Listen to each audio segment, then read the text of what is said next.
여러분 안녕하셨습니까? 오늘은 2021년 7월 6일 화요일입니다.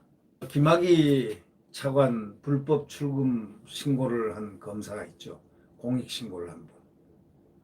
이 권익위원회에다 공익신고를 한 분이, 그분이 검사로 지금 밝혀지고 있는데, 이분이 권익위원회에 박범계 인사보복을 신고했습니다. 이 조선일보 특종으로 법조기자인 양은경 기자가 취재한 그런 결과물입니다. 이 김학의 전 차관 불법 출금 사건을 국민권익위원회에다 신고를 했던 A 검사라는 분이 A씨입니다. A씨. 그분이 A 검사라고 이제 불리워집니다. 검사라는 것이 밝혀졌습니다. 아주 놀라운 일이죠. 이 김학의 사건 공익신고를 이유로 인사불이익을 당했다면서 어저께 박범계 법무장관을 국민권익위원회 내가 불이익 받았다. 인사불이익 받았다. 하고 정식으로 신고했습니다. 현직 검사인 바로 A씨, 최근 검찰 인사에서 보직이 변경됐는데 보복성 좌천 인사를 당했다는 취지의 말을 한 겁니다. 그래서 조선일보가 취재를 했습니다. A 검사는 박 장관을 공익신고자 보호법 위반 혐의로 공익권익위원회에 신고하면서 자신에 대한 보호조치를 다시 요구했습니다. 보호조치에는 원상회복조치입니다. 그런 것이 포함된다는 겁니다. 수도권지검의 선임 형사부장, 수석 형사부장이었던 A 검사가, 수도권지검이라면 큰 지검이죠. 여기에 형사부장으로서 선임 제1형사부장이죠. 형사 1부장이죠. 이 A 검사가 지난달 중간간부 인사에서 다른 수도권지검의 주요 경제범죄수사단 소속으로 발령이 났습니다. 주로 고소사건을 담당해 아주 한직으로 통하는 중경단은 정권의 미운 털, 이렇게 털 박힌 검사들이 좌천시키는 그런 장소로 보직으로 꼽히는 그런 직책입니다. 그래서 A 검사는 그 신고서에서 의사에 반하는 근무지 변경이자 신분 강등이다, 이렇게 주장을 했습니다. 기존 형사부장 자리에서 필수 보직기간이 1년입니다. 1년을 채우지도 못했고 중경단 배치로 사실상 평검사로 강등된 격이다. 강등됐다. 이렇게 얘기했습니다.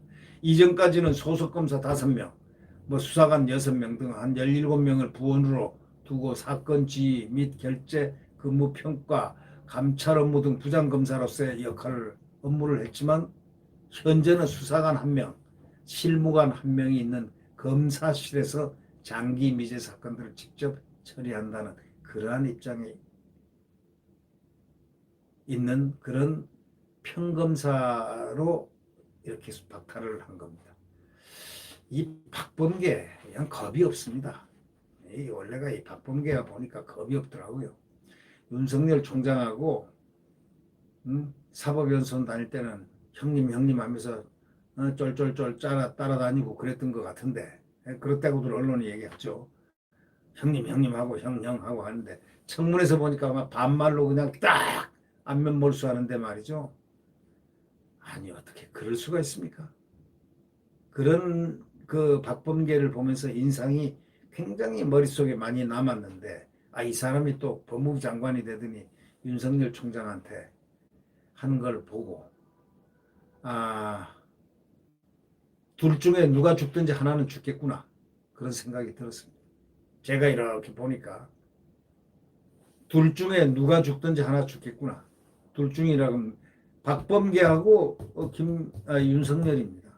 둘 중에 한 사람은 죽겠구나 했더니 역시 박범계는 윤석열을 죽여버렸습니다. 실제로 죽인 게 아니고요. 이 검찰총장을 안 나가게끔 하지 않고 나가지 않을 수 없게끔 해서 쫓아낸 격이나 다름이 없게 만들었다. 검수완박을 시키고 이렇게 해가지고 완전히 윤 총장을 내밀어 제꼈다. 완전히 검찰총장 옷을 벗긴 장본이라고도 볼 수 있는 그런 경향이 있습니다. 앞으로도 박범계와 윤석열은 관심이 없을지 몰라도 만약에 윤석열이 대통령이 된다면 어떤 일이 벌어질까? 그런 생각을 한 번씩 해보는 국민들도 가끔 있습니다.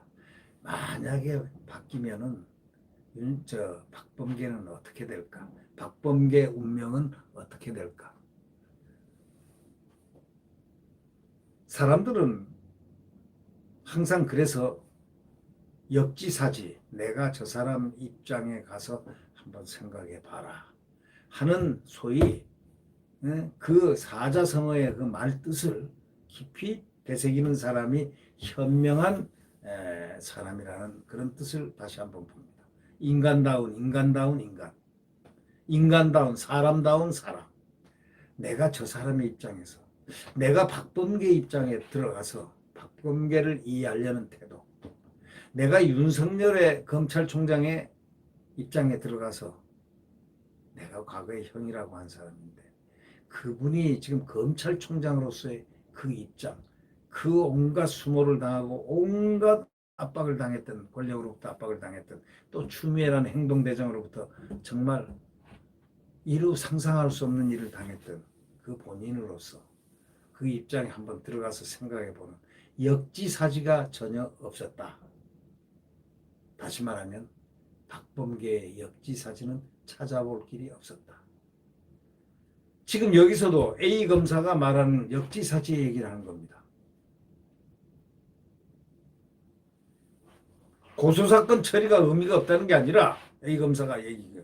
부장검사 권한을 박탈한 게 부당하다는 것이다. 이렇게 얘기했습니다. 김학의 불법 출금 수사 중단 외압으로 기소된 이성윤 고검장과 이규현 검사가 그들은 피의자들인데 어떻게 해서 이 승진을 하고 나는 이렇게 좌천을 당해야 하느냐라는 부당한 이 승진과 대비되는 것, 비교가 되는 거 아니냐라고 바로 꺼냈습니다. 이번 인사는 법 위반으로 형사처벌 대상이라고 딱 얘기했습니다. 공익신고자 보호법에 따르면 이렇게 되어 있습니다. 공익신고를 이유로 강등이라든가 부당한 정보 등 불이익 조치를 하면은 2년 이하 징역 또는 2천만 원 이하 벌금으로 처벌하게 되어 있습니다. 박 장관은 지난 1월 인사청문회에서 김학의 불법 출금 사건을 절차적 정의의 표본으로 삼는 것을 국민이 납득할 수 있겠느냐 이러면서 이 사건 수사의 부정적인 인식을 이미 드러낸 바가 있습니다. A 검사는 무서운 얘기를 합니다. 아까 제가 말씀드린 얘기. 정권 수사를 했던 다른 검사들을 좌천시킨 것도 처벌되는 날이 올 것이다.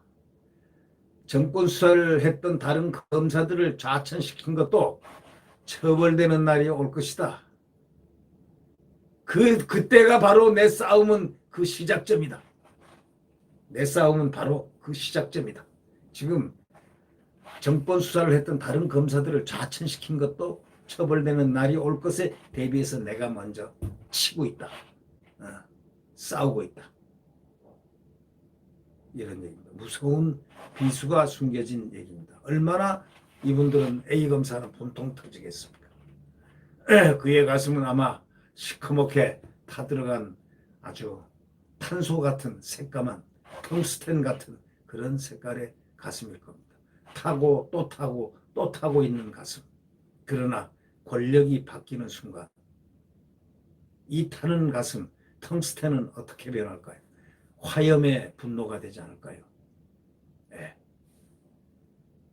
권력이 있다고 그래서 부당하게 행사하는 게 아니고 권력은 정당하게 행사해야 된다는 것이 바로 화염의 분노를 일으키는 분노를 유발시키지 말아야 된다는 것이 자연법상 정상인 것입니다.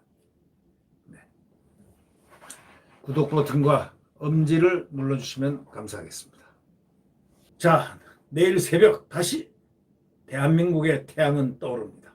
대한민국 헌법의 태양, 자유민주주의의 태양, 시장경제의 태양, 국가안보 한미동맹의 태양, 다 모든 것을 품고 거대한 대한민국이 다시 태어날 걸로 확신하고 있습니다. 3월 9일 선거입니다. 선택을 해서 단일화를 해서 거기에 나오는 사람은 내가 마음에 드는 사람이든 안 사람이든 한 사람 딱 내면 글로 전부 다 대한민국 국민은 글로 가서 투표를 하는 겁니다. 그렇게 되면 결국 대한민국은 다시 자유민주주의 대한민국이 탄생되는 것입니다. 네, 여러분 오늘도 강건한 하루가 되시길 바랍니다. 안녕히 계십시오.